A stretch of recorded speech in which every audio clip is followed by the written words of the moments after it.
It's so hard to find a hero anywhere.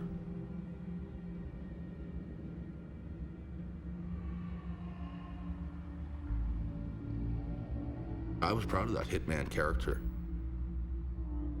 He fought for the right causes, and he spoke up, and he told the truth. He always fought so hard.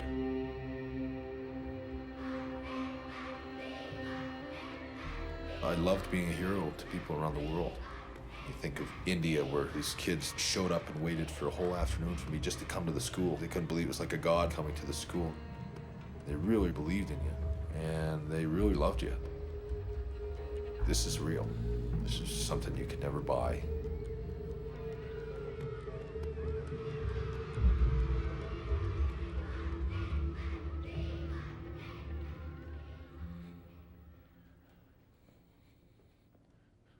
Tomorrow's the big showdown in Montreal.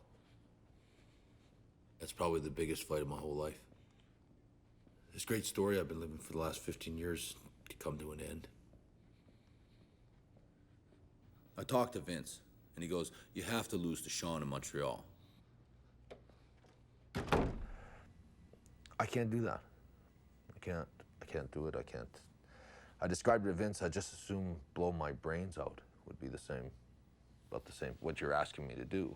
And from a character standpoint, that's what I would be doing. I would be taking Bret the Hitman Hart, would blow his brains out.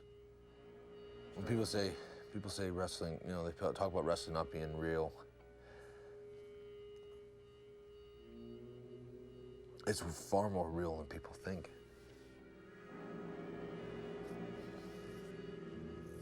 I have no sympathy for Bret whatsoever, none.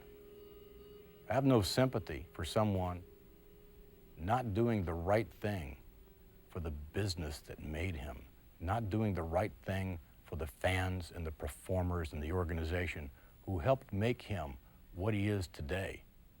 Bret made a very, very selfish decision. Bret's gonna have to live with that for the rest of his life. Bret screwed Bret. I have no sympathy whatsoever for Bret.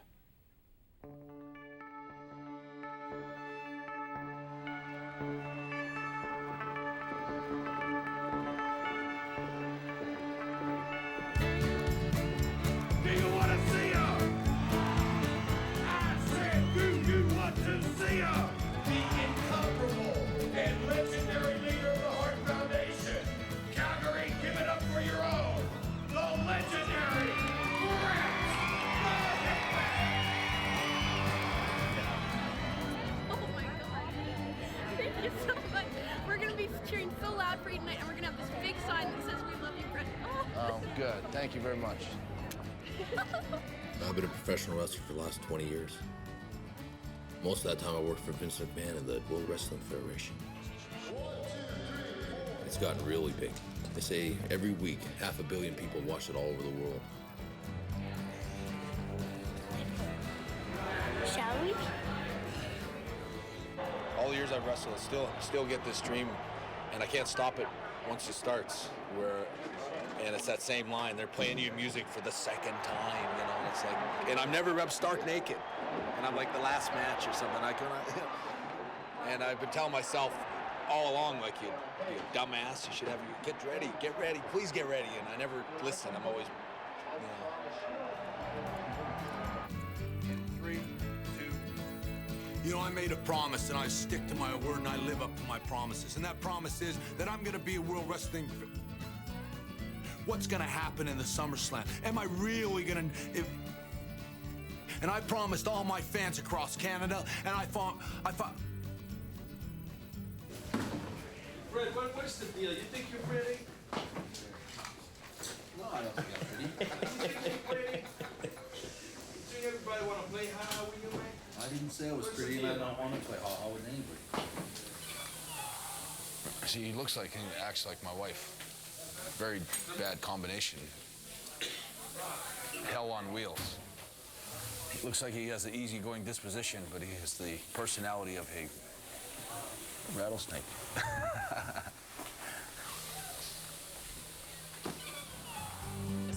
My youngest one's 7. Girl, boy, girl, boy. Yeah, they've all been up and down. Like, So you either had your kids when you were 12 or you really aged well. I'm 40. Just turned 40 a week ago. Did you really? Yeah. Well, you don't look it. Thanks. I will after tonight's match. These days I wrestle with the Hart Foundation. Well, there's my brother-in-law, British Bulldog, who's probably the strongest guy in wrestling. And there's my brother Owen, who's probably one of the best sort of high-flying technical wrestlers in the game today. And then there's my brother-in-law, Jim the Anvil Neidhart. He's a character. And Jim, you close it with? Close it with, Are you going to continue to fight or want me to stay here, Vince? we're gonna get hungry. You're going to stay here with a verb? We're gonna get hungry and forget our You manners. got to make sure the break. We're gonna get hungry and forget our manners. And then do the yeah, baby, or whatever. How's that? Why don't you say whatever you want to say? I don't need to tell you what to say. Where'd you think of that at? I got it in a book of quotes. We're gonna get hungry, forget our manners. Yeah.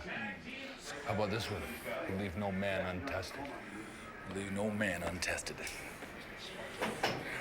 We're gonna get hungry. We're gonna get hungry and leave no man untested. No. Everybody, Bret, you Right now, I would like to bring in none other than Bret Hart and the Hart Foundation. Well, Bret, I'd say you guys have what you want tonight. We got the 5 best sharpshooters in the history of the World Wrestling Federation. Bang. You know, like to sum it up, the Hart Foundation, we're going to get hungry and we're going to forget our manners. This has got to do with the survival of the fittest, and we're gonna find out tonight if you got what it takes to be the strong one in this match. Tell 'em, Hawk. I got one thing to say. What a rush! Stone Cold, stop. Wrestling has and always will be filled with some of the most unbelievable, bizarre, outrageous characters. Goldust pushes a gay, homophobic button and pushes it really hard. A lot of people took great offense to him.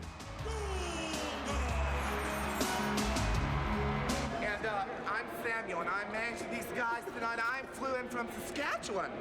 And yes, we're gonna have a nice time tonight. Oh yes, indeed we are. You go, girl. He's anything but the character that he plays.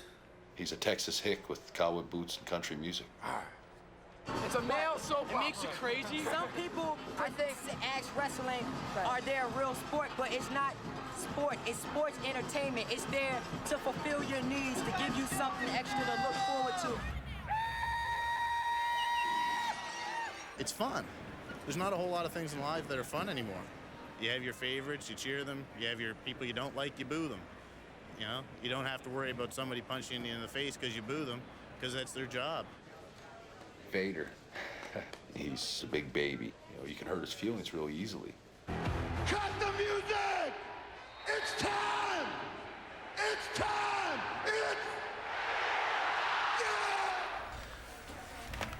Yeah, I have a degree in business, and I'm also a licensed real estate broker, and I'm currently developing it's a 100,000 square foot shopping center. She's kicking off those high heels, folks. She's gonna get down now. Yes, sir. I know, that's right. She better not take anything else off. These shoes are killing me! She can take anything off she wants to, Ron. Sonny, she's very flirtatious, on and off screen. To me, she's just a good friend. And that's all, just a friend. You're going to tell me. Give me some warning. I'll give you more warning next time. I remember one time, I think I was getting a little bit older. I might have been 12. I was right on the aisle. And they hit the Bret Hart music, and he comes walking down in his pink tights, still wore pink tights, he had shorter hair, and of course everybody reaches out their hand, and I remember him slapping my hand, and it was just like, wow, Bret Hart touched my hand. I don't tell him that now, because I'll probably make him feel kind of funny. Shawn Michaels is a great athlete. He's an incredible performer in the ring. There's things about him that really get on my nerves. He's got this prima donna personality. I mean, he thinks he's better than everyone else. And there's something very arrogant and obnoxious about him, something very unlikable. And welcome to WrestleMania 3! The stage we perform on was created by Vince McMahon. America, the beautiful. He's the driving force and creative genius behind the WWF. Miss Aretha Franklin! He really turned wrestling upside down and changed it completely.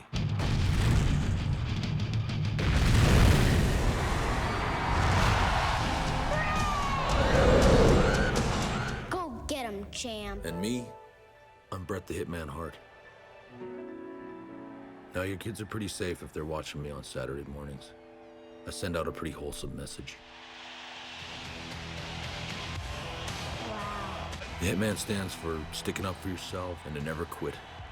The one thing I won't do is lie to my fans. Stu Hart, 82 years old. The patriarch of the Hart family and one of the toughest men to ever step foot in the ring is getting a recognition.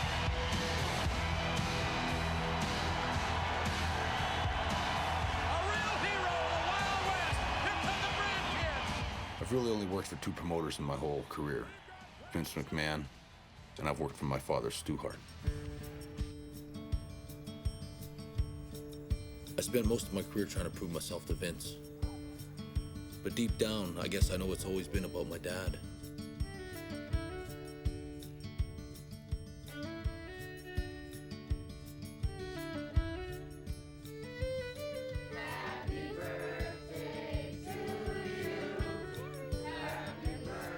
Well, my parents had 8 boys and 4 girls. All 8 boys got into wrestling, and all 4 girls married wrestlers. Not quite what my mother had in mind. When we were married, I said to Stu, how long will we be in this business? He said, about 2 years. So 20 years later, I said, Stu, we're still in this. I can't like it. I didn't then, and it's worse now than ever. I said, well, I don't want the boys in it, any of the boys, and I want the girls marrying wrestlers above all, you know. Anyhow, you know, the rest of the story, they're all involved. We couldn't be any into it any more deeply than we are, you know. It's a whole, everything is wrestling.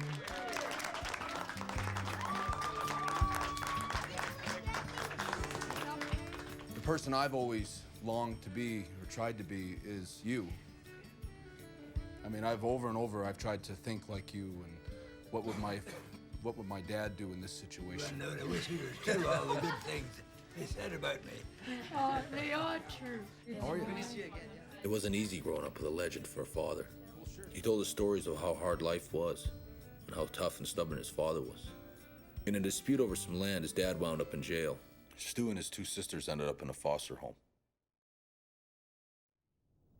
It was there that he discovered wrestling. He fell in with a club of shooters. That's real submission wrestlers.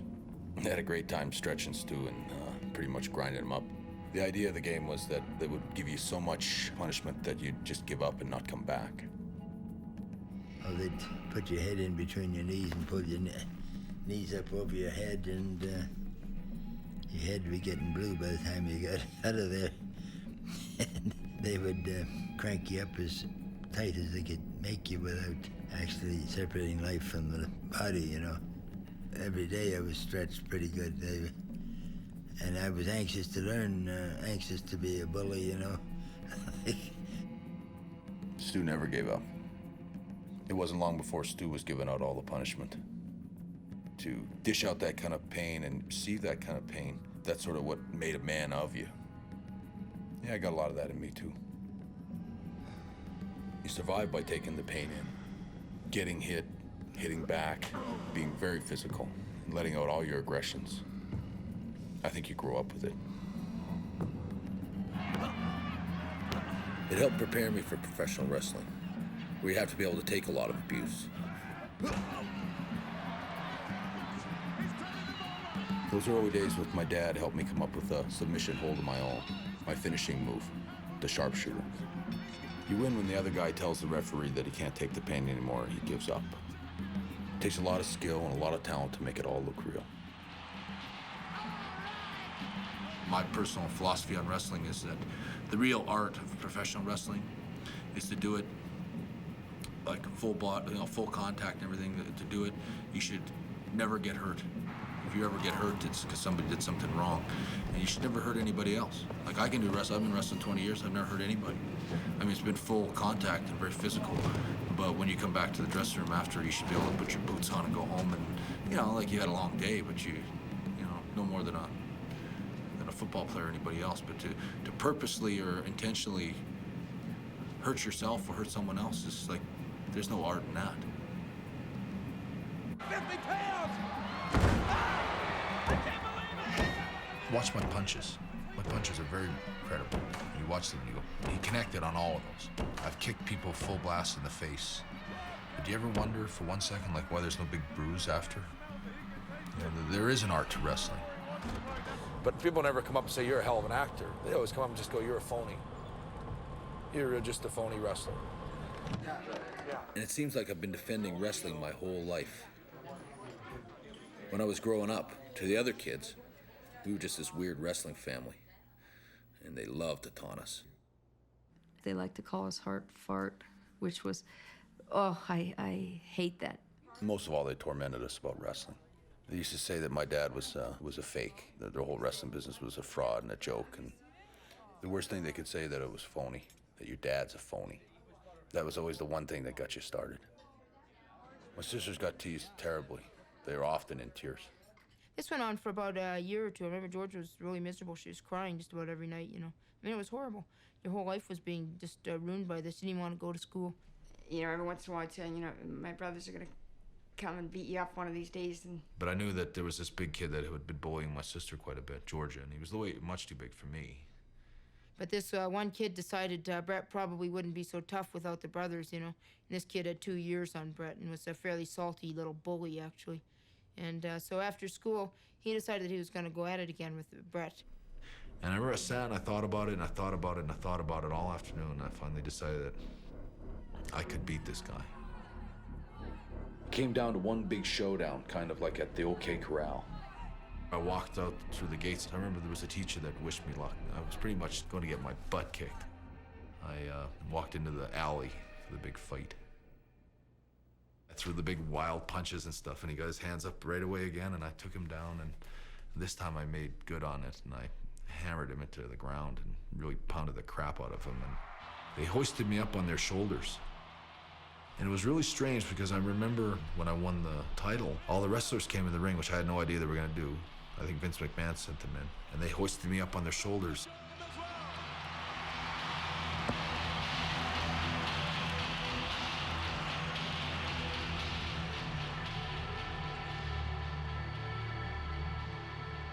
And right away I said I was here in grade 8 at Vincent Massey. I said it was the exact same feeling.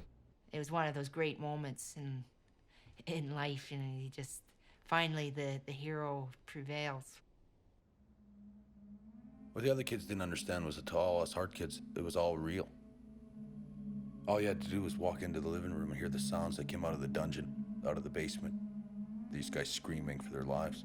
I mean, to me, that was about as real as it could get. He'd find guys at the Y to come up to the house to work out with him in the gym. And he just loved it when guys say, oh, I want to get in the ring. Stu, I'm going to kill that stomper. I'll tear him limb from limb. And I'd say, that sounds great, Tiger. Maybe you could come up to the gym and I'll give you a few pointers, or maybe you could even show me a thing or two. And he'd rub his hands together, and he'd almost start salivating at the idea of this eager young guy. Not enough. You could hear it through the living room. There's a hole in the floor where the pipes have to go, and it goes straight through to the gym. My brother Bruce sent Owen in once to tape record this one guy. He was actually really pathetic. He was crying and weeping through the whole thing. And there's some country western song in the background, and this guy screaming, and my dad saying, have some discipline. Have some discipline. They'd go quiet for a little bit. You know that my dad was cinching up on the guy. 10 or 15 seconds later, the guy's screaming. Like, ah!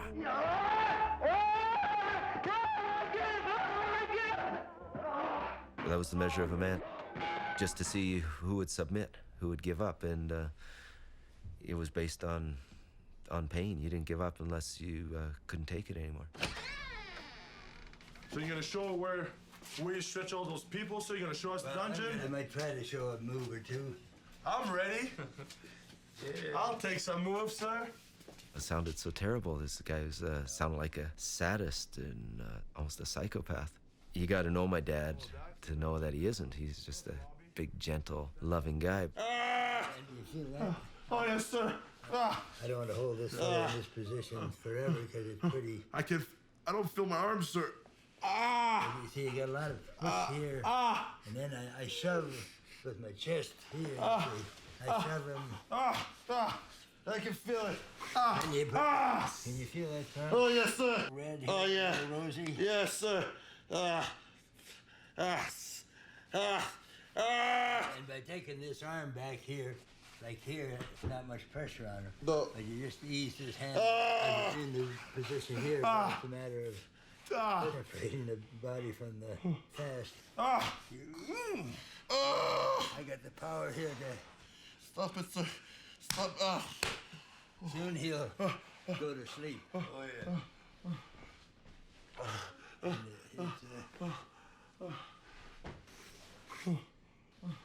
The throat muscles get so tight that you almost roots of your tongue almost burst. Oh, yes, sir. And then your eyes start getting a little rosy looking. And that's why I couldn't feel nothing there. I was like... I've never seen a fellow yet, when you got the thing properly applied, that you couldn't make his eyeballs bloodshot for maybe sometimes it can be 5 or 6 weeks or so with the red rosy eyeballs. You notice his face? I don't feel nothing. Look at the veins in his temples. They're getting... His lips are getting a little blue, sort of. And you're getting...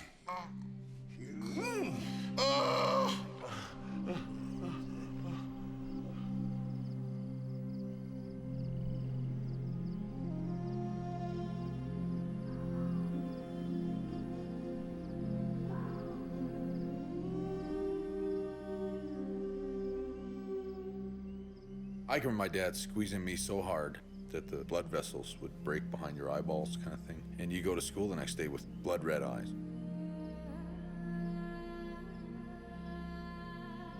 If you could get you to the top of the mountain, which is his word for screaming for your life, where you're actually screaming and pleading and begging for your life, which Lord knows I did on numerous occasions. And my dad was always screaming it in your ear that this was your last breath. You know, you've breathed your last breath. I can remember that ringing in my ears lots of times and thinking, I probably have. Maybe this is the end.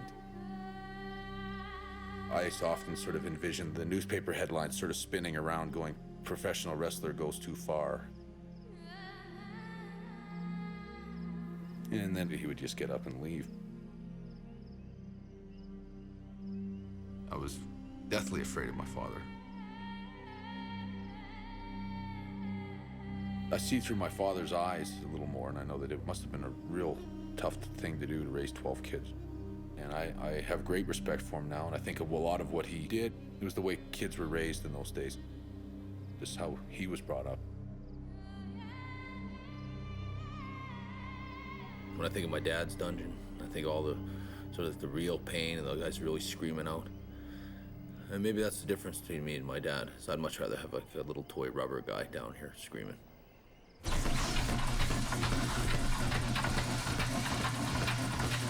It's so bizarre to think that I want to have that in my house. That it's pretend. For me, it was all too many times it wasn't pretend.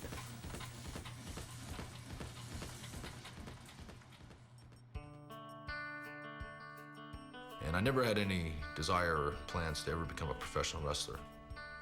That was definitely where I wasn't gonna go. I made up my mind to go into film. My dad wanted me to go into amateur wrestling. In Stu's eyes, I was going to the Olympics. That was his dream, not mine. He ran a promotion called Stampede Wrestling. There's a little greeting from Stu Hart. I'll ask my dad to be my tag partner. It happened in seconds. My dad needed some guys, and all of a sudden I was a professional wrestler. Remember this, Bret Hart. You can't run to Papa. In comes Stu. By then, the wrestling business was losing money hand over fist. The thought of it going broke was tearing my mother apart. And then Bret Hart gives the younger Hart version. Hello, everyone. This is Vince McMahon reporting. It wasn't long after that I met Vince. My dad sold his territory to him and changed my life forever. A piece of history in the making. Stu was out of business, and I was in the WWF. If anyone had to adjust to life without wrestling, it was my father. It was a really tough thing for him. I suppose in my own way, I went through some pretty tough experiences. I find a lot of parallels with what my father went through right from the very, very beginning. I've had to claw my way up to the top. So I don't think it was ever handed to me. I found myself really fighting hard to actually survive and come out of it, actually to come out of the wrestling profession someday as a success rather than a wrestling tragedy, which is what so many of them turn out. Here, this is kind of interesting. Here, you were the most famous Albertan in the world. It's kind of unusual. I think I ended up maybe being the most famous Canadian in the world, too. For a few minutes, anyway. I've been working for Vince McMahon's WWF for the last 14 years. I always figured I'd end my career there. And then Ted Turner's WCW made me an incredible offer to jump sides and come work for them. An enormous amount of money.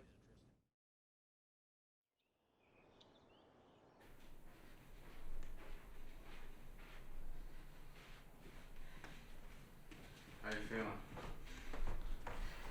Tired. You just sleep? I tossed and turned all day.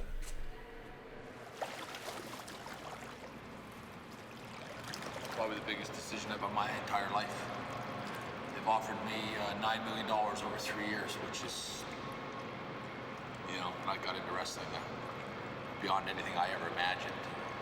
And here comes the owner of the World Wrestling Federation, Vince McMahon. Vince McMahon came to me and he offered me for a lot less money, but he offered me a 20-year contract. And,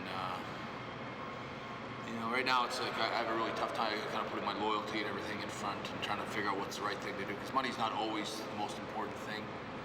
And at the same time, I feel like the prettiest girl at the dance, and I got everyone kind of vying for my attention.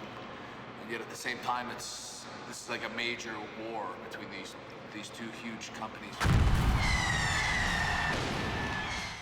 Vince McMahon used to be like the king of wrestling until Ted Turner decided to get into it.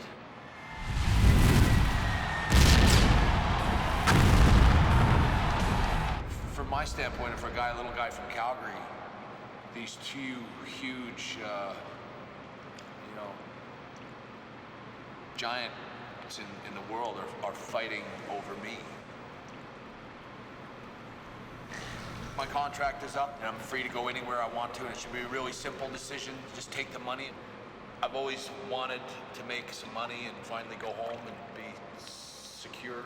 The Hitman Bret Hart, ready to electrify this competition. Vince McMahon made me.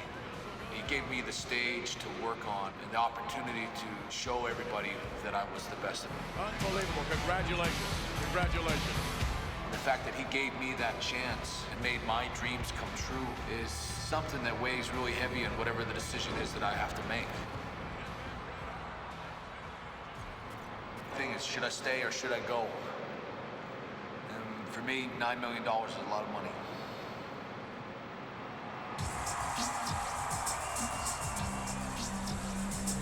When you get offered a great offer and you have to decide which one you're going to take, you know, nobody has any idea how much soul searching I've done over this. But when it comes right down to it, everything I've ever done and everything I ever plan on ever doing, I owe it all to my WWF fans. Well, I'll be with the WWF forever.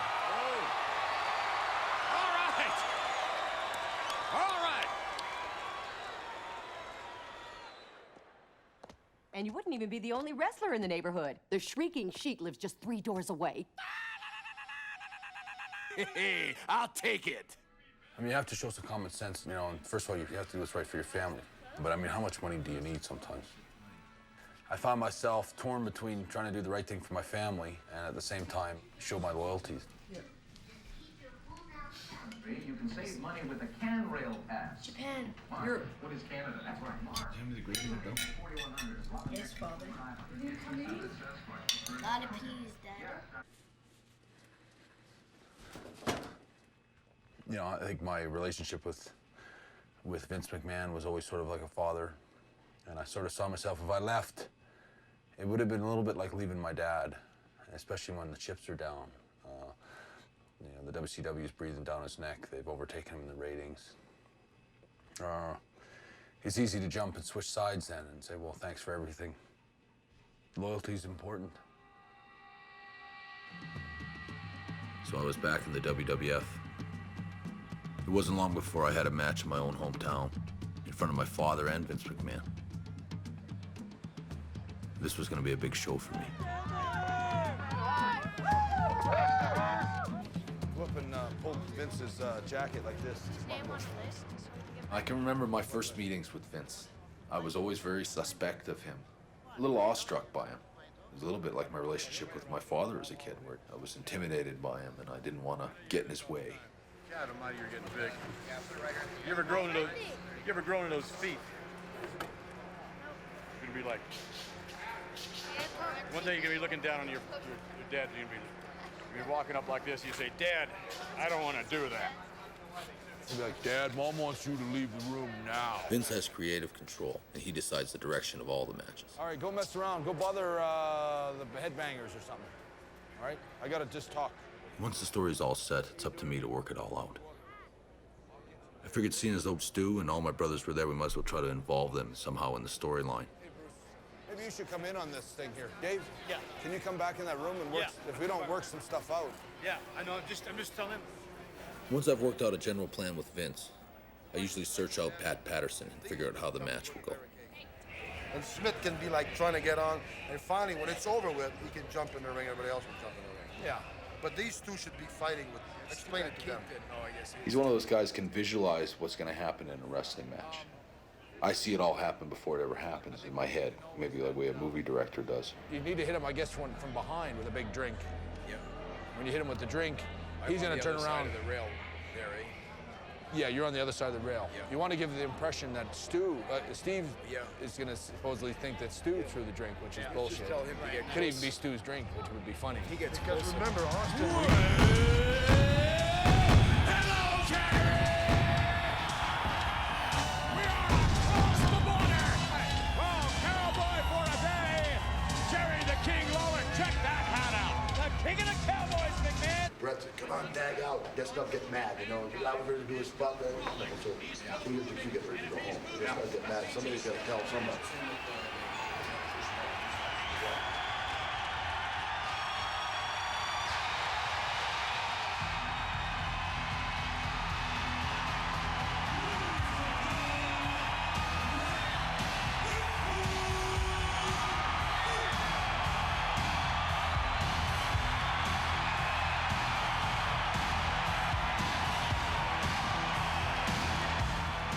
Jump in the ring and get going into it right away. Well, let's all give our glasses away. Great.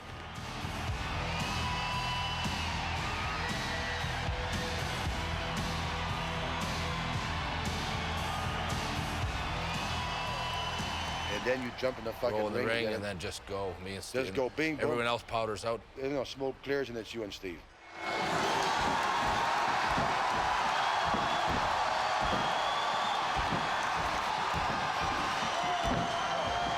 We can settle it down after we go at it. Yeah.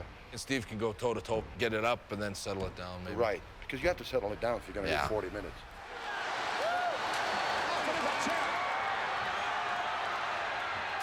And if you both end up outside the ring, where your brothers are, and let's say he knocks you on your ass on the floor, and one of your brothers trying to reach him, he turns around, nails one of your brother, kicks that motherfucker on the leg. Ah! He just came back from a wooden leg. Go home from there? Does that work for you? Yeah, maybe. Steve is going to think that Stu threw the drink, which is bullshit. I'd like to see him even push Stu. Just push him. You don't have to do anything or hurt him, and Stu get off on it. Stand there and just sit, boom, falls back on his chair, nail your brother, and the other one just fuck you, jumps over the barricade, kicks, oh, fuck. You're getting up, throw his ass in the fucking ring, and having your brother fucking help you when everybody else is fighting in the ring, motherfucking no good bastard. That's the story.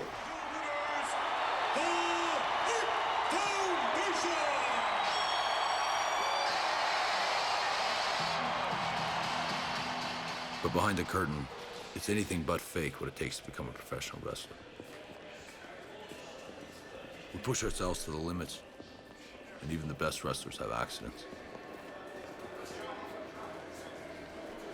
was a time when I never ever thought about getting hurt, just worried about screwing up, period. Now I don't worry about screwing up, I just worry about getting hurt.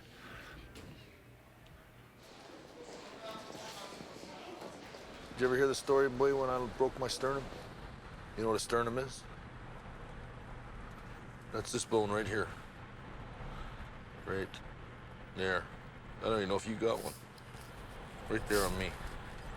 It was in Toronto when I was wrestling a guy called Dino Bravo. All in the matter of seconds, I got knocked off the apron into the steel fence.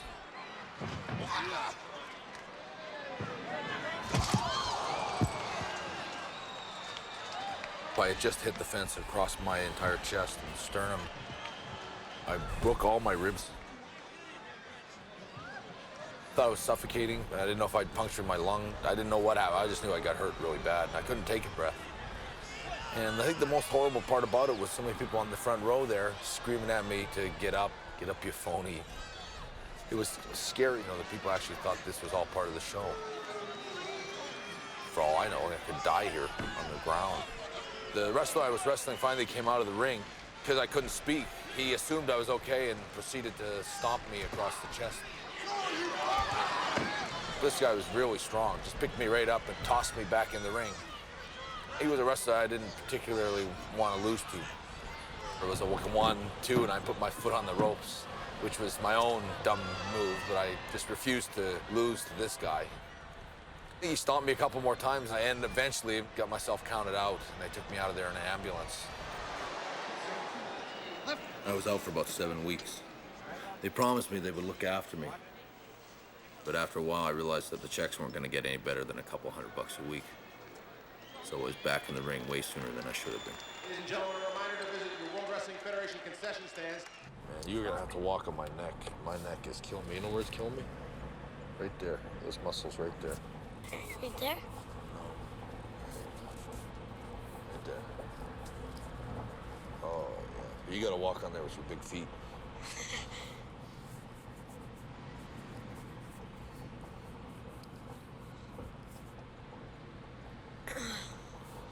How was the neck little massage I gave you yesterday? When I was faced with this decision to either stay with the WWF or get lured into the WCW, I had this loyalty to Vince McMahon, but I think there's also something more important than that. Here we go! Listen to this. What would happen to the Hitman character? What would the WCW do with that character? And I had to reflect back and go, I know one thing. In the WWF, I'll always be able to go out the hero. So like it's been for most of the last decade, I was the #1 good guy in wrestling again. The key to being a great good guy is being able to work with a great bad guy. What do you gotta do to beat this man? A lot of thought goes into creating an evil character. Mankind is one of my favorites. Hey, Bret, I'm gonna try to be finished with this book by the time you go. Well, Mankind's like the Hannibal Lecter of wrestling. I just tried to use a side of my personality that didn't involve anything nice. Mankind, born with a dream that turned into a nightmare. I never had the chance to show the world that I could love and could be loved. I'm gonna eat you alive! I'm gonna stay! Yes, yes, yes! Little comments start coming out, and people are, instead of saying, hey, I'm scared of that guy, I'd say, I kind of get a kick out of that guy, and besides, man, he's suffering for our sake. Hunter Helms is a character that's supposed to hit a raw nerve. He's like a snob.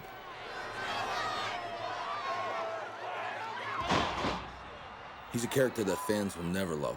They're always gonna hate him. Their boos become cheers, you know. When I've got my guy down that they want to see beat my ass, and I've got him beat up, and I stand over him and look out at the people and do that little bow, and they just boo me out of the building, that's the reaction I want. And when I do that, I go, yeah, because I got him. Don't ask me why they love him, but they sure do. He's as ornery as a rattlesnake. Something strange has been happening. The guys the American fans are supposed to hate are becoming the heroes. Take Stone Cold Steve Austin, the most evil guy in the Federation. If you put the letter S in front of Hitman, you've had my exact opinion of Bret Hart.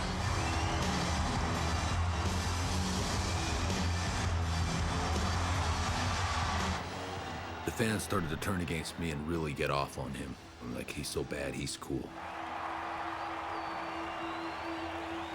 In the end, the fans decide everything. If they cheer you, you're a good guy. If they boo you, you're a heel. McMahon recognized the way the crowd's reacting to Austin, and it's positioning him to be a fan favorite.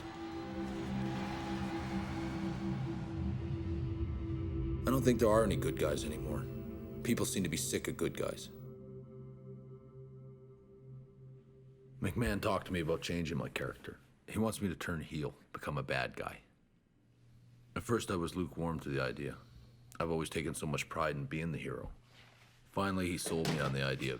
I guess there's only so many times you can rescue the girl on the railroad tracks without people getting bored with it. Why'd you give me this, like, sissy shirt? Hey, what do you mean? Give me one of my shirts. This is one of Julie's shirts. It's a little too effeminate. So the plans for me and Austin basically changed places all in one match. Like a classic good guy, Steve will never give up.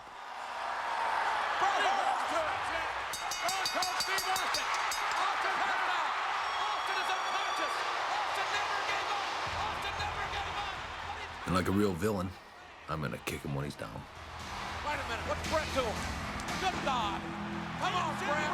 That's enough! Bret Hart, right to the pin! And just like that, I'm a bad guy. Bret Hart fan, but that's enough. So get sickening over this thing. Oh, what about this transformation of Bret Hart? Well, you heard the booze. I have to think about not being a good guy anymore.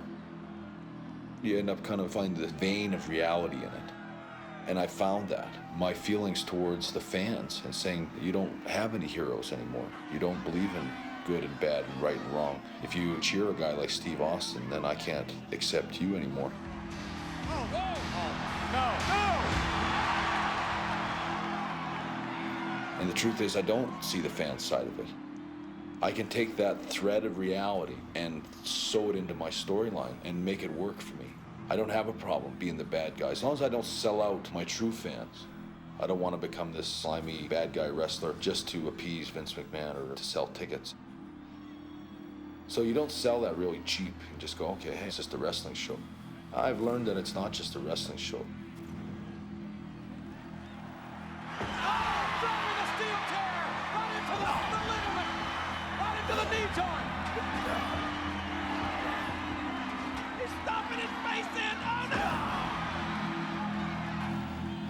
Here I am in the middle of the ring pleading for my life with this horrible bad guy who is being cheered by everybody, and he's smashing my knee to pieces, just smashing it with a chair, and they loved every minute of it.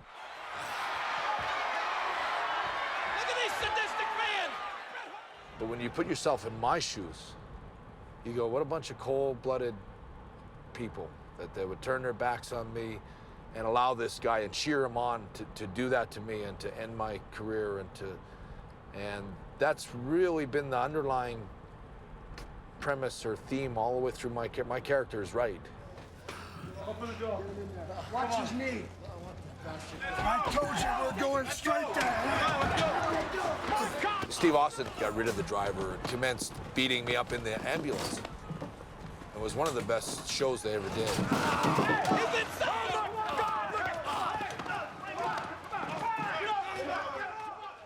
The night after, I gave this huge monologue explaining all my grievances with the wrestling fans who had kind of turned their backs on me.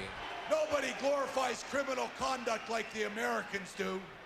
In all the countries that I go to around the world, they still respect what's right and what's wrong. You American wrestling fans coast to coast, you don't respect me. Well, the fact is, I don't respect you. So from here on in, the American wrestling fans, coast to coast, can kiss my ass. Listen, this chorus of boos directed at Bret Hart. It's a road that nobody's ever went down, trying to be a good guy everywhere else and a bad guy here. And I think the logic for me is to try to make the American wrestling fans get to be the bad guys. Ladies and gentlemen, please welcome Bret the Hitman Hart. Thank you for letting me still be your hero. I thank you for believing in me. A few weeks ago, I was told, America, love it or leave it. I've been all over the United States of America, and the one thing that I've in particular looked forward to is loving, leaving it. For me, Canada's a country where we still take care of the sick and the old, where we still have health care. We got gun control. We don't shoot each other and kill each other on every street corner. Canada isn't riddled with racial prejudice and hatred. Across Canada, we all care for each other. And I am proud to be Canadian, and I am proud to be your hero. While all of America is still watching, let them know what you think about the greatest country on the face of this earth.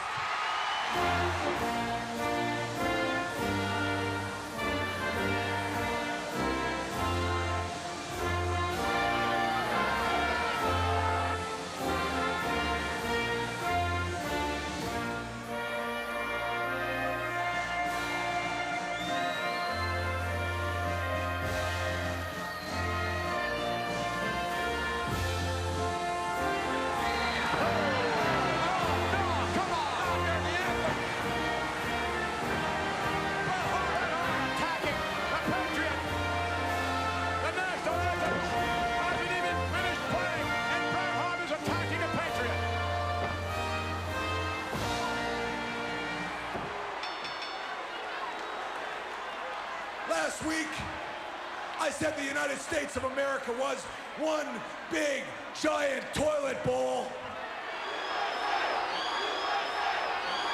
If you were gonna give the United States of America an enema, you'd stick the hose right here in Pittsburgh, Pennsylvania. That wasn't my idea to say that. I'm urged, not forced, but I'm urged to say this to really get them going. And in retrospect, now looking back, I think it was a mistake to say that. That's not me. I wouldn't have said that, and I don't personally think that if I was going to stick the hose in the United States, I certainly wouldn't look at Pittsburgh. Maybe Washington. Maybe Washington. One thing I've learned is that Americans will do absolutely anything to screw ya.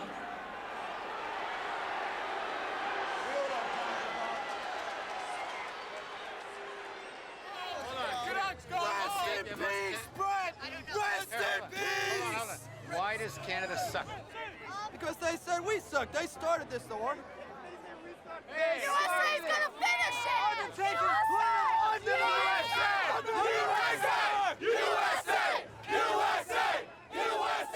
You're an American. Yes. Carrying Canadian flags. That's right.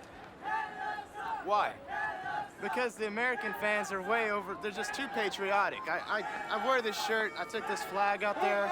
I got called an idiot, a moron. They don't even know me. You know, I don't know them. I haven't come out here and said the United States sucks or anything like that. I mean, maybe Canada does suck, or, you know, it's just not right, you know, to say stuff like that. Bret Hart's come to this country and he's wrestled in front of all of these fans and given them years and years of service and won titles, and he's done it all. And now just because he's taken the Canadian flag and he's taken his family around him, they've just turned against him. He never turned against his fans. They turned against him.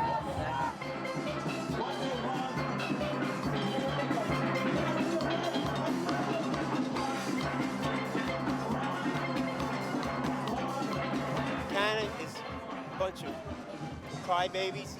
They can't stand on their own 2 feet. United States, they fought. They got all the rights to do what they want. They're the best people in the world. I don't care what anyone says, the United States is #1.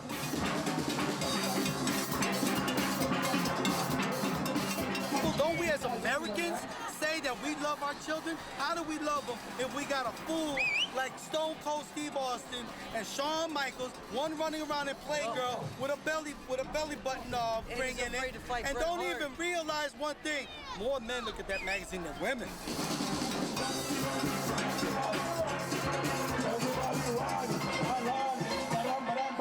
If you take America for all it's worth in all of its different little areas by any means necessary.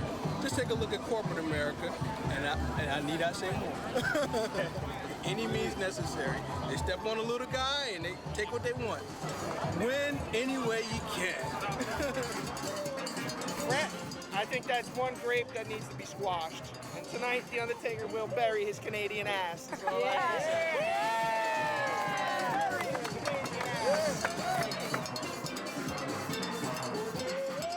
About 9 months ago, all these people would have been cheering him.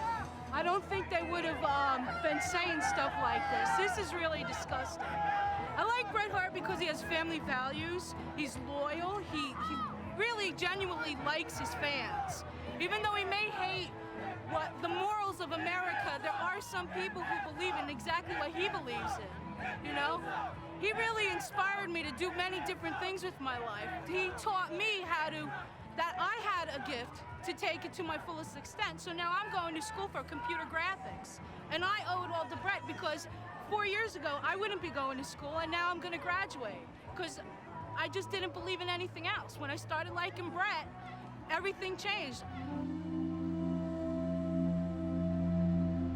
Every once in a while you meet a little kid that's really down about it, wishes I would change back, wants me to be the hero. They try to understand it, and I don't really have any real great answers for them either. Hopefully when this thing's all over that I won't have, I hope, damaged that relationship. If I did, I would kind of feel that I, you know, maybe in some ways maybe made a wrong decision.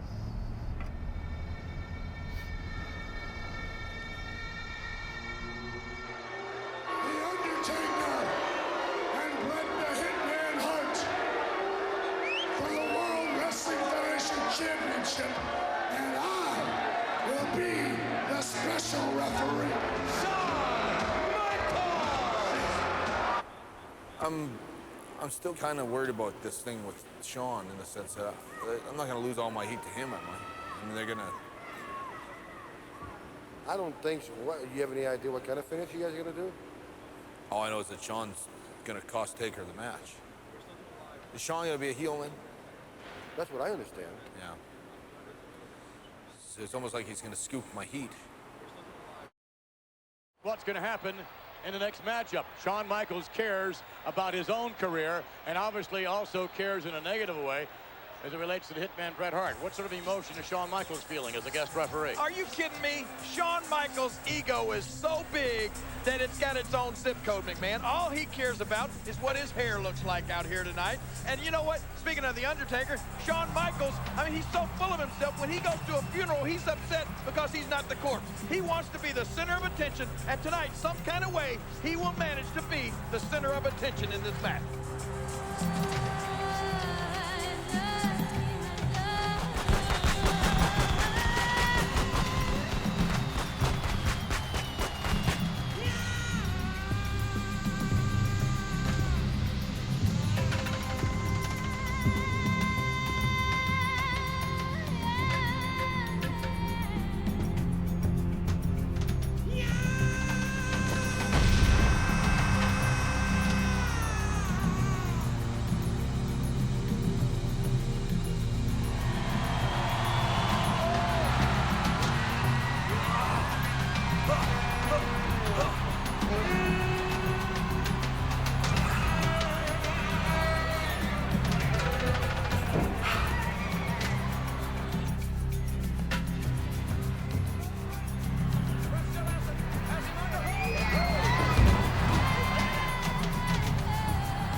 times. The magnetic strips won't thin. And each time that I was someone else, and everyone was taken in. Powers chatter in high places, stir up eddies in the dust of rage.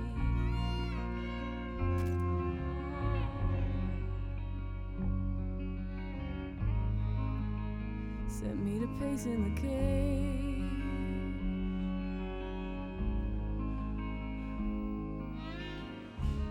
I never knew what you all wanted, so I gave you everything. All that I could pillage, all the spells that I could sing. It's as if the thing were written in the constitution of the age. Sooner or later, you wind up pacing the cage.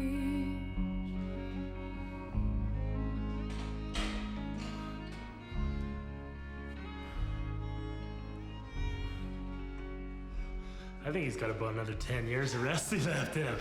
10 more years of wrestling? Well, like a guy wandering around the prison yard that's a lifer. You know, I got the nicest cell in the whole prison. And I got the, you know, the run of the place, and I got the, kind of got the warden in my back pocket kind of thing, but I can't wait to get out. As soon as I get out, it'll be the real test. You know, it's like that Shawshank Redemption, to see if I can, you know, actually get out on the outside and stay out. I'm bound and determined to live a normal existence.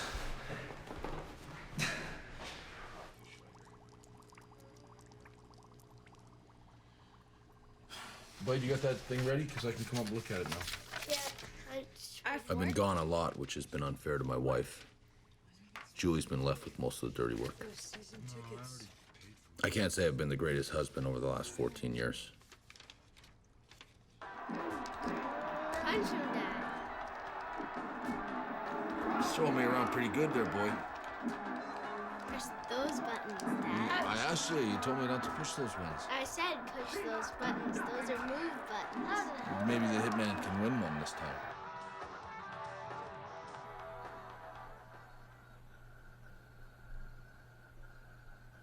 I don't know how Julie ever put up with it, me being gone all the time. It's been almost 18 or 19 years of saying I'll be home tomorrow. Are you looking forward to the day when Bret hangs up his boots? I've been waiting since he was 25, Paul. You know? So what? It's been 18 years now. You know? I'm sure he'll be involved in it somehow. You know? You've had enough. Yeah. Yeah. I think it's time to be normal. Are you ready?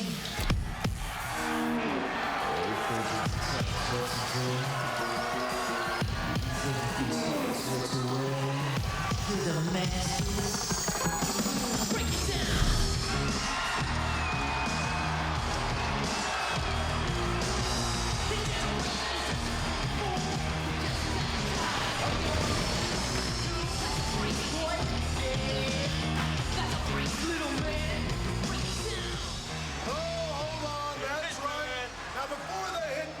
Puts a sleeper hold on his crowd and puts them all to sleep. We would love to tell the hitman that I know you're getting old. I know you're jerking the curtain. And at Survivor Series, I know we're going to be in your neck of the woods in Canada. Well, I got some footage for you. I don't want everybody to see this because nobody knows Canada like I knows Canada. Hit the footage, Daddy-O. There, look at there. Look at that way up there. That tickle your brain? Oh, yeah. You know something, Hitman? I'm younger than you. Everybody's younger than him. Everybody. I'm better than you. Everybody's better than him. And I'm certainly bigger than you in more ways than one. Good God, you're gonna put an eye out with that thing. I can't imagine what their thinking is. I can't imagine Vince McMahon sitting around a table going, well, why don't we try this tonight? Sean will pull his pants down and show the crack of his ass to everybody, and then he's jumping around. I wish I could be in the room and go, well, you guys nuts? It's become smut TV.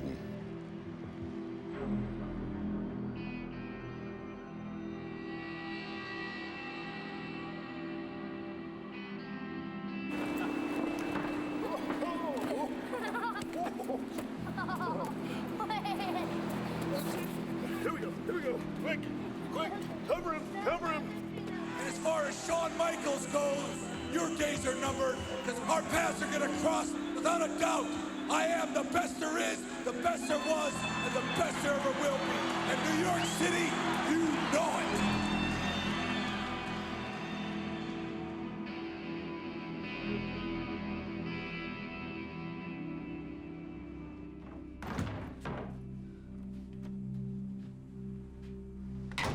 Julie?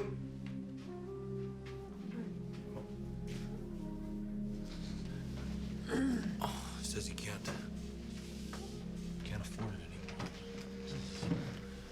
Financial peril, is his exact words. And he said, I'd be doing him a favor. I'd be doing him a favor if I go back to WCW and see if I can get my old deal. The company's in financial peril. I don't believe that. Less than a year ago, he came to our house to ask you to stay with him. He signed 20 years with you.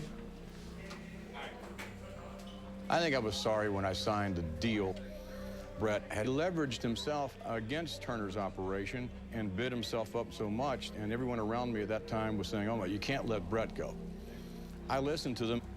I think I'm sorry that I did. Just talk to Vince. Did you? Yep. What do you say? He goes, nobody wants Bret Hart more than Vince McMahon. Then why is he letting you go? He can't afford to compete with Turner. Turner's hell-bent on trying to put him out of business. I gotta think about everything. Just see what makes sense. I call Eric, maybe, I don't know. Can we cut this off now for a little while?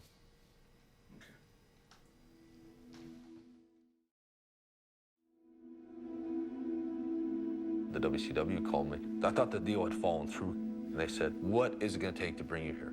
That's pretty much it. And I hung up and I've got that pit in my stomach. I have every reason to leave now. I've got a deal. Still giving Vince McMahon the benefit of the doubt, the history and the legacy and my past. I thought about it all night and I called him up in the morning and I said, talk me into staying. That's exactly what I said. Talk me into staying. I don't want to talk money. I'll stay for the deal that we have. I just want you to make some kind of a commitment to me. Finally, he laid it out to me like, what do you want to do? You make the call. I don't have any ideas. What would you do with Bret Hart? And then I realized what kind of a horrible predicament that I'm in. I came from being the #1 good guy in the whole world. And I gave that job up to become the #1 bad guy. And now you've given my bad guy job to Shawn Michaels. How can I become a good guy again? I've bashed the American people. That's where I perform 95% of the time. I'm stuck in limbo. I'm in purgatory. I can't be a great good guy and I can't be a great bad guy anymore. I'm stuck with nothing. You've actually sabotaged my career.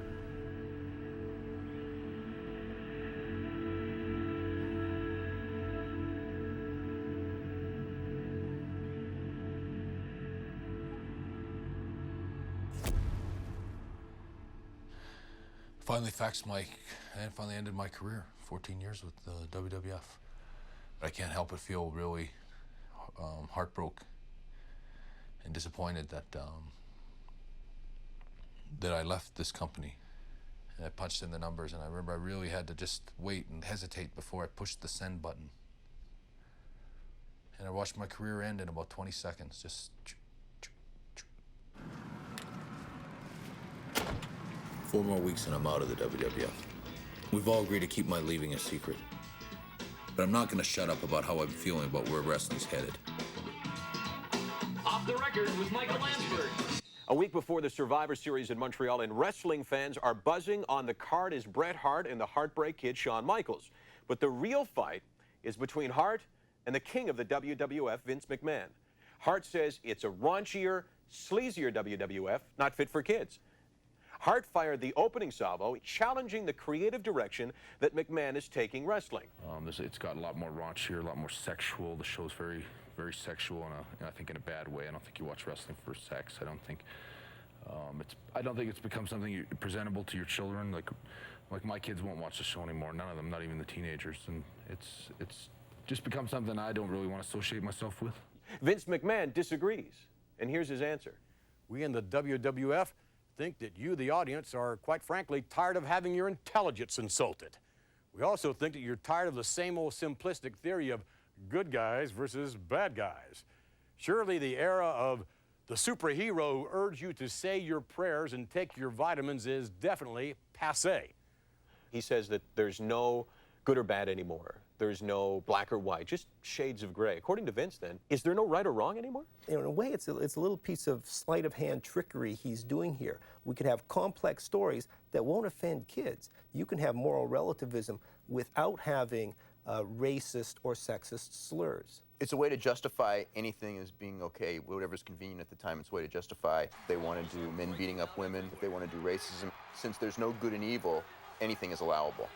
Henry, do you have a problem with that? But this is not a unique offense of Vince McMahon. I mean, we market Freddy Krueger costumes for 9-year-olds. True. And quite frankly, throwing out the rules has made a much more exciting WWF entertainment. I mean, I may be morally and politically upset by some of what's going on, but as a fan, I'm not being treated like a baby in the way that I was when Vince would have 2 wrestlers in a diaper match. You know, So instead of doing a diaper match, we're doing a stripper match. Isn't that the point that Bret Hart's been making, is that this just is not appropriate for kids?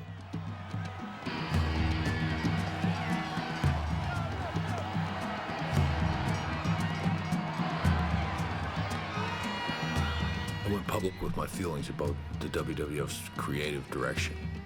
But Vince leaked it out that I was leaving the WWF for the money, that I sold out.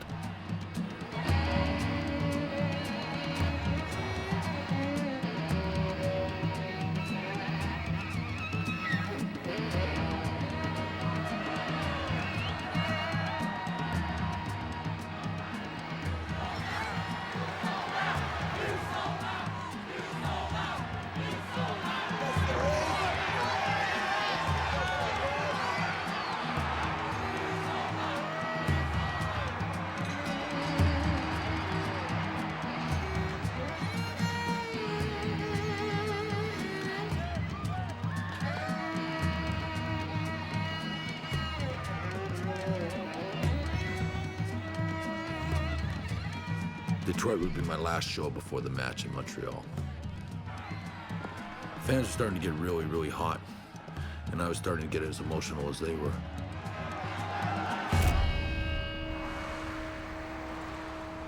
Things got really messed up. This thing is really messed up. It's just not a happy group at all. I know. Where I am right now with Shawn, I told Vince it's got to the point, you know, like he said Stu's dead and all this stuff on his interview. He said Stu's dead? Stu's dead. When did he say that? 2 weeks ago. He said it in, that's bullshit sad. Yeah, it's Vince's fault. Because Vince said to me, he goes, I want you to really shoot with him on this interview. And they sat, me, Vince, and Shawn sat there. We went over all these things that they wanted me to say, you know. Tap into him sort of being gay and hit into this and get on him about that. And I'm like going, do you want me to say these things? And Shawn's like, yeah, hit me with this and hit me with that. And then I'm going after it. It's like, I feel really uncomfortable I'm doing the same thing to you that I'm asking you not to do to me. You know, this is getting You need to get a whole list of Fabio right away. Really, the whole thing's getting stupid. It's built to the level where the babyface, the hero, has to prevail.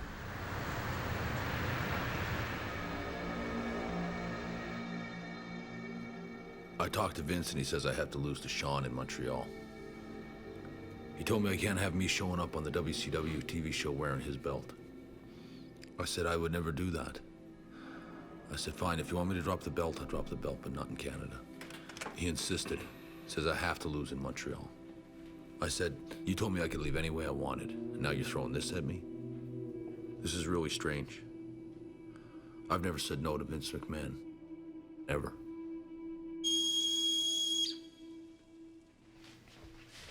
I think I've compromised enough. You know, I had it put in my contract. For the last 30 days, I have reasonable creative control. And now I'm in a situation where, thank God I put that in. Yeah. What if something happens regardless? Well, I don't have to worry about the referee tomorrow because I talked to Earl. He swore on his kids that he's not going to let anything happen. And I can trust Earl.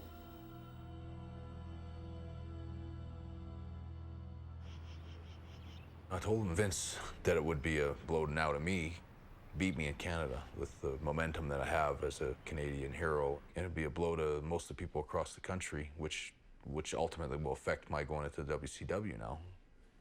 The thing that bothered me was why Vince would be so anxious to get rid of me? Have you leave his company, because you'd always done an excellent job for him. I've missed 2 shows in 14 years. I think it's a modest request, especially in light of the fact that he told me that I can leave any way I want to. For my last 30 days of my contract, I got reasonable creative control. Like, we can't do anything either way that isn't mutually acceptable to either party. Now I can drop the belt to him on national television in front of the whole world. You can tape it and film it and play it over and over and over if that's what you want. But let me get through this weekend. Don't let me disgrace myself and the Canadian fans. When you lose your respect, you haven't got much left. No matter what Bret Hart does, we want him to know that we're behind him 100%. We love the Hitman, no matter where he goes or what he does. He's all here.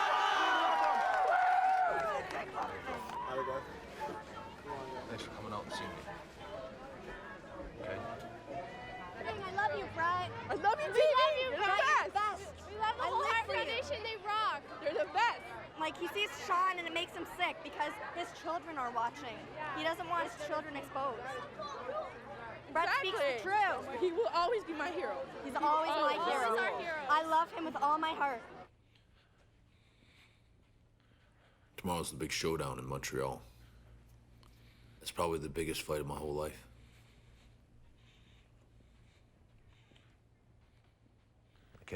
I can't do it. I described it to Vince, I just assume blow my brains out would be the same. From a character standpoint, that's what I would be doing. Bret the Hitman Hart would blow his brains out. Really what they would prefer to do to me tomorrow is a way I would liken it is to actually rape me in the middle of the ring. And it'll be really tough for me to get through the next few weeks if I even make it that far. I have no idea if I'll make it that far, because I won't let them rape me.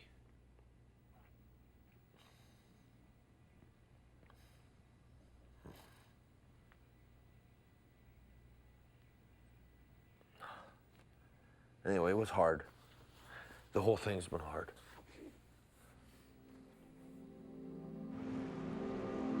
There has been a lot of speculation. This will be Bret Hart's last match in the WWF. I didn't know anything until like Friday. I found out from the ECW crew. Yeah. I was like, you're kidding me. Yeah, I think everyone's kind of in shock. It's gonna be like this huge void. Oh yeah. It's funny, hey? Huge void. It's like there's never been a time when he wasn't here.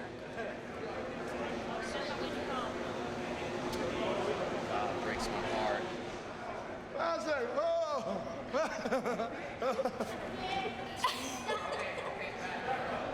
Sure. Kind of weird all this. Yeah, I'm gonna miss Bret. Yep, I'll miss him.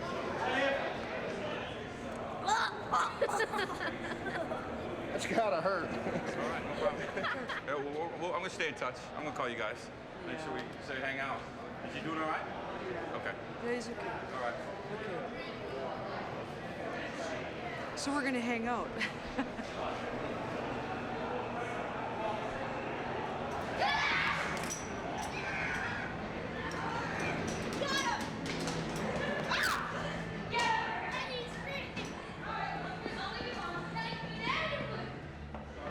My kids have all grown up with them, like all of them, you know? It's just kind of funny hugging everyone and going, okay, take care and stay in touch. And you know that they mean well. They are going to stay in touch, some of them. You'll never see any of these guys again, you know? It'll just be a memory.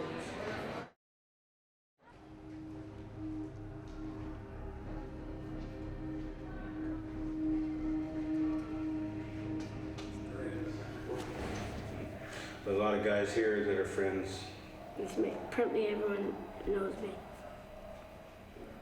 So sort of what's it feel like? Sort of like losing friends? Or? Yeah, kind of.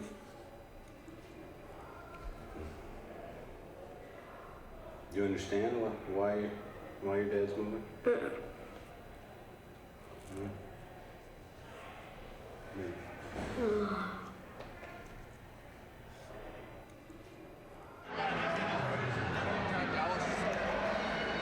Dallas, side events. Said hello earlier. And that's stretch. All right, don't mess around. All right, I gotta just talk. Right up this way, let me show you. I never ever wanted to leave here with any kind of bad feeling. But this week has been a bad week for me. I feel kind of betrayed a little bit. Well, I do too, a little bit. And again, all we're talking about really is Ted Turner. That's what's coming between you and me, and that's all. Can't tell you how appreciative I will always be for everything you've done. I didn't want to leave with any problems. I actually didn't want to leave at all. And then it's the point where there was no other choice but to go. The way this whole thing has been depicted, it's really hard for me as a hero here to come up short this weekend. What would you want to do today then? I'm open to anything. I think what I'd like to do is get through today. I think tomorrow I should just go in and do my speech and forfeit the title. I think it allows me a chance to leave with my head up and leave in a nice way. I mean, I don't have to beat Sean. We could have a schmoz or whatever you want. I would think it'd be a run-in type thing. But, yeah. But I'm open to anything. No, I think that's... I'm open to anything. Like I said before, I'm determined that this is going to wind up the right way. They're going to be watching you like a motherfucker. Like if it takes too long for you to get up class. Do you feel comfortable with that? I want to run this by Vince because when you come back, we have it all ironed out. Yeah. I want to have it ironed out before all the other boys start jumping in.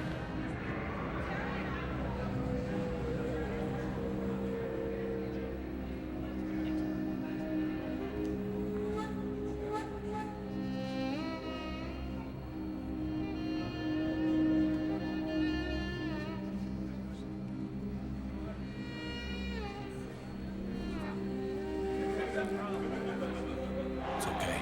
Just talk to Vince. It's going to be a disqualification. I don't believe it.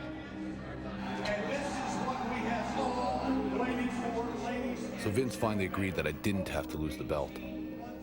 That I could leave with my head up. Two of the most dominant and two of the most premier, perennial great athletes in the history of the WWF. But folks, this is very, very personal. This match is going to be stiff. Make it a 3-shot. Vince, I'm going to put you on the hot seat now. Who's going to win? I don't know.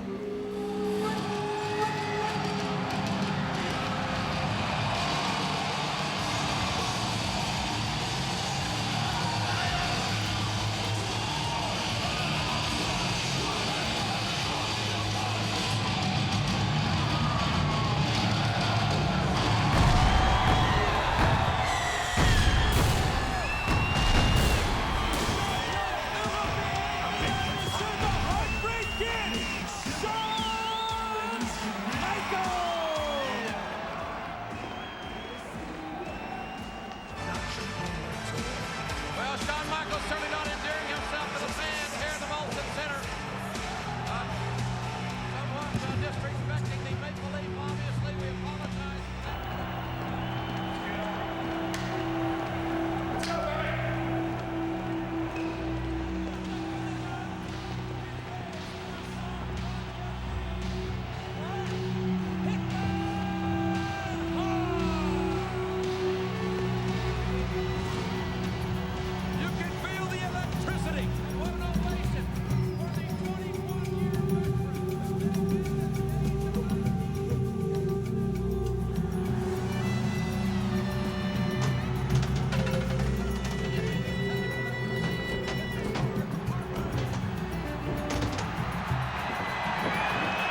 see now? Okay, we bumped the referee. Right. Now the referee's supposed to stay down, and then Sean goes for the sharpshooter. I see. I reverse it, put it on him. Okay. Then the other guys eventually come down, the whole thing ends up in a big schmoz. That's the way it's supposed to end. To me, that sounds good. Oh, you're kidding me. Are you going to beat Bret Hart with a sharpshooter? Yes, he is. Michaels with a sharpshooter has become the WWF champion, and Bret Hart is in disbelief. I reached around to grab Sean's leg, and I could hear someone say, "Ring the bell." That's when I knew it was Vince McMahon. I finally realized that they screwed me. They really screwed me, the lousy bastards.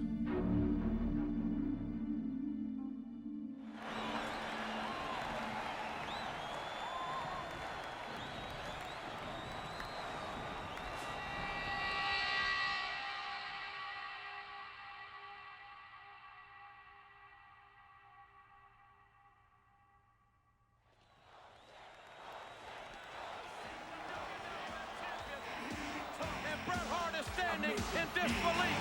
You talk about controversy.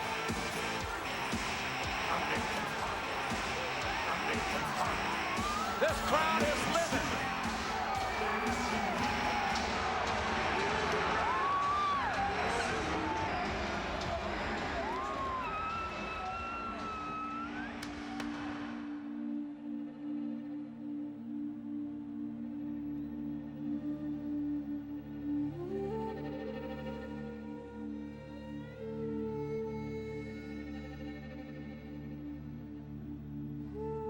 What would you want to do today, then?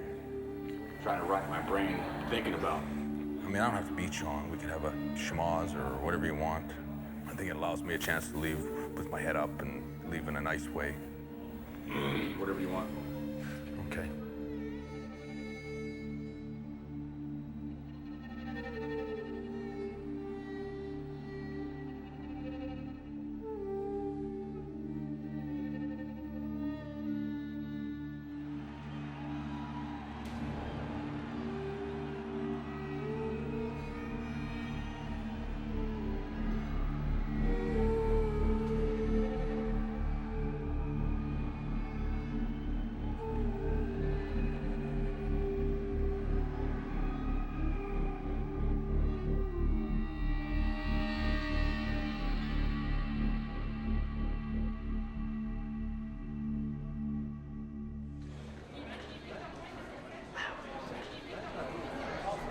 That piece of shit's locked himself in his office.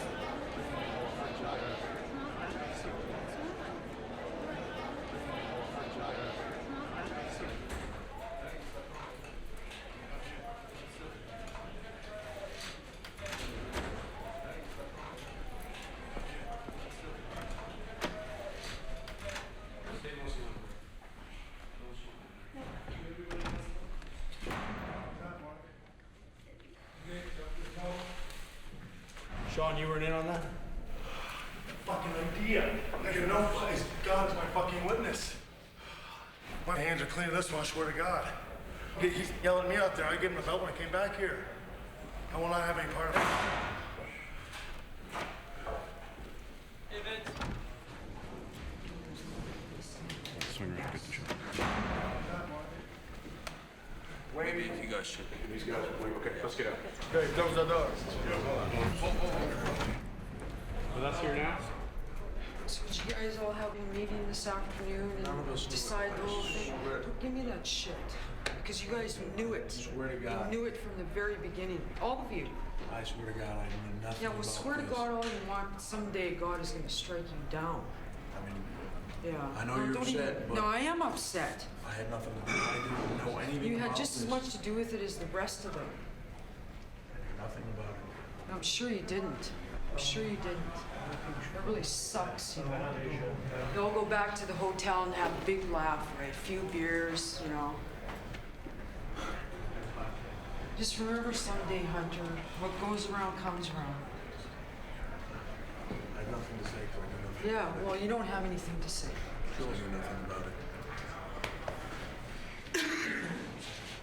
Should have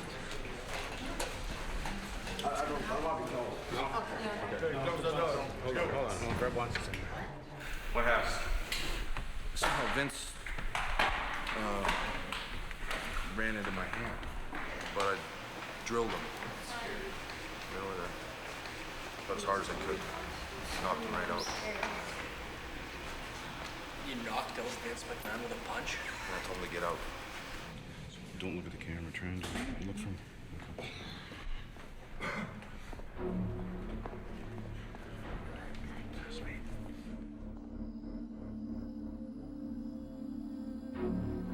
And I think when the smoke cleared, it was like the right thing to do. You know, that was the right thing to do. There was no other choice but to get up and punch Vince one time, and then let it go. That's a Stu Hart judgment call.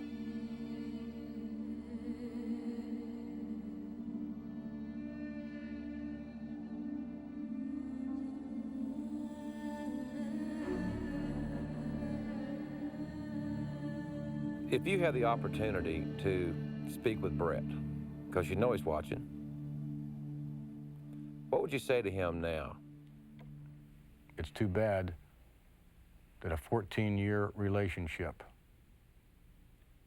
was destroyed because one member of that relationship forgot that we're in the sports entertainment business.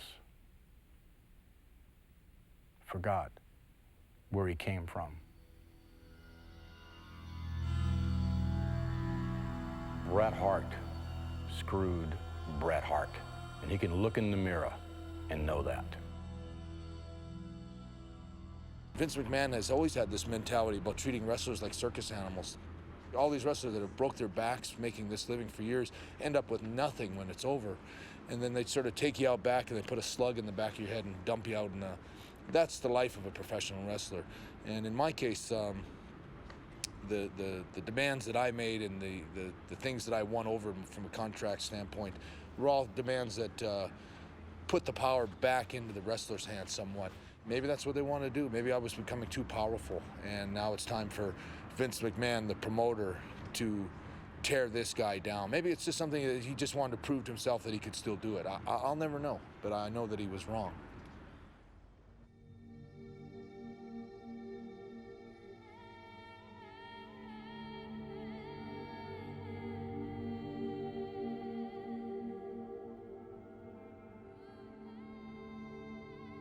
Is there a right and is there a wrong? There's Bret Hart's argument, which may seem a bit naive, but to go back to something like Hamlet, you know, Hamlet finds himself in a world in which he can find no moral values, but he still has personal integrity. He keeps his word. He does what he promises he will do, and that makes him a good man, even if he's in a bad world. Ladies and gentlemen, the Hitman Hart! What in the hell? How did Shawn Michaels pull this off? I mean, we always knew Bret was short on charisma, short on talent, but this is ridiculous. It looks just like We didn't know he was short of stature, too. What's the matter, Rob? Do you think this is sinking the new lows?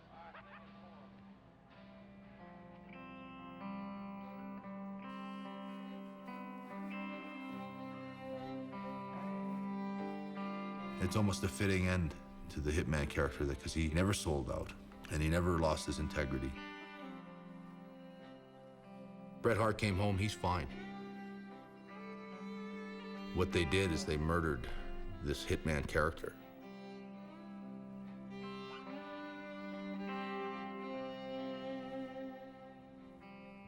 Sometimes the best map will not guide you. You can't see what's round the bend. Sometimes the road leads to dark places. Sometimes the darkness is your friend. Today these eyes scan the bleached out land for the coming of the outbound.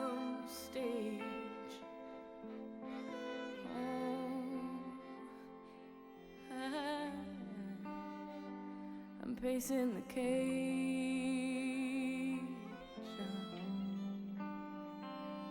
pacing the cage.